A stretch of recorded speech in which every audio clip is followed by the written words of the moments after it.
Hi everyone, Aiden here with etrailer.com, and today we're going to be taking a look at the RockyMounts GuideRail platform style bike rack here on our 2022 Hyundai Palisade. Now, I really like the GuideRail a lot, and I think it's going to be a really good fit for your Palisade here. You're going to be holding the bike in these trays by the tires. On each side you've got this arm that will ratchet down and hold the bike in place pretty well, might I add. Overall, it's going to be really good for your carbon frame bikes because we're not making any sort of frame contact. Your alternative frame bikes are going to work well too. You don't need a bike adapter bar. And with the 60-pound weight capacity per bike, you are going to be able to get your e-bikes up here with that battery removed so long as it is under that weight limit. And like many other bike racks in this class, in this style, you do have the option to tilt away. Coming down to the bottom here, we've got a blue handle that I can pull and tilt the bike rack down with the bikes loaded. Now, you can see it does come down pretty far here, so if you do have it loaded up with all 60 pounds of capacity per bike, it is going to be pretty heavy. You're going to have to squat down with that weight, so just keep that in mind when you are picking up this rack. You can see we do get full clearance with the hatch, no problem, and you can sit back here, change your shoes before or after a ride, and you're all good to go.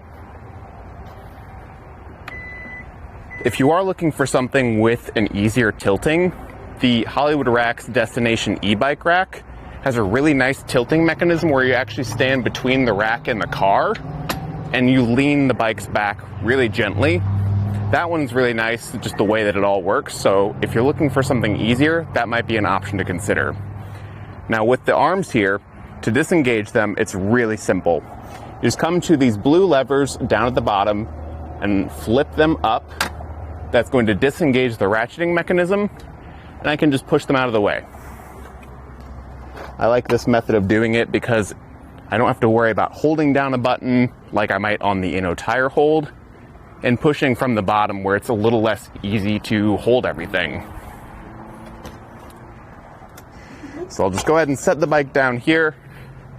We can come back and fold the arms back down. And then when we do that, just throw that blue lever again to lock it in place.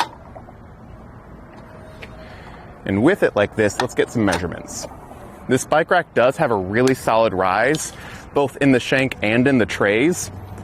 And that's going to give us a really good ground clearance. We're going to have 22 inches of clearance here at the back end, which is going to be more than enough for any sort of steep driveway or hill.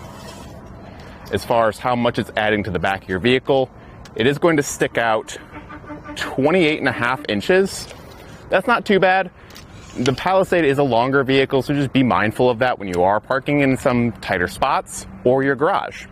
But with the bikes unloaded, we can come down to that same handle and fold it upright. Now that is going to cut our distance added down to only 12 inches to the back end here. That's a lot more reasonable. Depending on your garage at home, you might be able to pull this in and close the door. Just be cautious of it. It is going to add some extra length. Now down at the bottom here, it is going to attach to a 2-inch by 2-inch receiver tube and comes with a locking anti-rattle bolt. That anti-rattle bolt key is key-like to the cable lock for the chain up top. So your bikes are locked to the rack and the rack is locked to your vehicle. Everything's nice and solid in there. And overall, I really like this bike rack. I think it's going to be a good fit for the vehicle here. It looks nice, it sits really well on it, and you're not sacrificing any sort of functionality with that tailgate. Thanks for watching.